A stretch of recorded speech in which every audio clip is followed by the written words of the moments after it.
Première question posée au vice-président de la République lors de ce débat de haut niveau, la situation du travail en Côte d'Ivoire. Daniel Kablan-Duncan n'a pas manqué d'édifier son auditoire sur les progrès réalisés par la Côte d'Ivoire ces dernières années. Si je prends la période 2011-2019, jusqu'au mois de septembre, on a créé en Côte d'Ivoire 2 800 000 emplois, dont 734 000 emplois dans le secteur dit moderne. Le taux de chômage en fonction donc des normes BIT était donc de 4%. Donc en 2014, il est actuellement autour de 3,3%. Mais nous avons défini notre taux de chômage en Côte d'Ivoire qui est plus large que celui du BIT, qui comprend en plus le sous-emploi. Et à ce moment-là, le taux sur la même période est passé donc de 20% à 15% actuellement. Thème choisi pour ce panel de haut niveau, l'avenir du travail que nous voulons pour l'Afrique. Sur la question, le vice-président de la République propose comme solution: c'est d'abord l'éducation et la formation. La qualité des hommes et des femmes dans un pays, c'est la source de toute solution. La technologie permet d'éviter la pénibilité du travail, permet aussi d'avoir l'accélération des prestations qui sont faites. Je dois dire par exemple que vous avez le e-santé, le e-commerce, le e-agriculture, etc., qui permettent, disons que, d'accélérer les choses au niveau de la Côte d'Ivoire.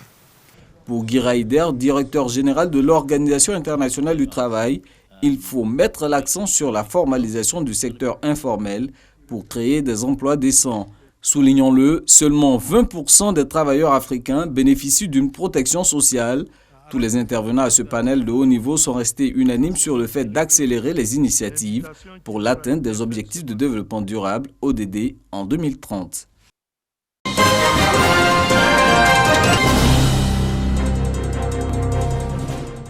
Elles sont venues de plusieurs régions de la Côte d'Ivoire pour parler paix, entrepreneuriat et leadership. La paix, véritable enjeu pour leur autonomisation. Les femmes de Côte d'Ivoire étaient face à la presse. Objectif, sensibiliser les fils et filles du pays à la culture de la paix et la cohésion sociale pour le bien-être du pays à l'approche des élections présidentielles de 2020. Ce pays a plus que jamais besoin de la paix pour poursuivre sa croissance. Les jeunes de ce pays ont besoin de paix pour s'épanouir et devenir véritablement la relève de demain. C'est pourquoi nous sommes engagés pour la paix. L'Association des femmes unies pour la paix et la cohésion sociale en Côte d'Ivoire a aussi invité les autorités politiques, administratives et coutumières à promouvoir les valeurs de paix, source de développement durable. Créée en juin 2018, l'Association des femmes unies pour la paix et la cohésion sociale en Côte d'Ivoire entend lancer très bientôt la caravane des alliances interethniques.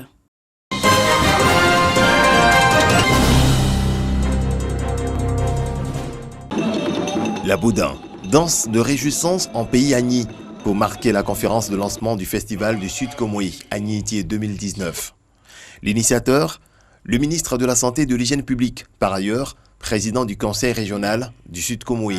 Eugène Akaouli a exposé face à la presse sur les différentes activités qui vont meubler cette semaine de festivités, dont l'innovation majeure est le colloque sur la culture au service de l'unité des peuples et du développement du Sud Komoé. On fait appel à des hommes de culture, on fait appel à des professeurs, on a dit, d'université qui réfléchissent depuis des années sur les différentes cultures, sur certaines cultures, pour nous donner des éléments qui nous permettront d'améliorer le futur festival. Après les Abourés et les Adouvlais Soyé en 2018, cette année, les peuples à l'honneur sont les Essouma et les Bétibé, une façon de resserrer les liens de fraternité entre les populations du Sud Komoé.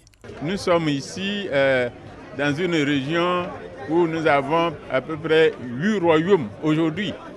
Chaque royaume a son roi. Donc, se reconnaît à ce roi-là, qui est son identité, tout ça. Nous voulons faire en sorte de mutualiser toutes ces forces, toutes ces cultures. Les peuples à l'honneur vont parader lors du lancement officiel le 14 décembre prochain à la place Alexis Héningan d'Aboisseau. Plusieurs activités seront reconduites durant la semaine du 9 au 15 décembre. Il s'agit entre autres des consultations médicales gratuites, la foire commerciale et gastronomique, des concerts et jeux concours.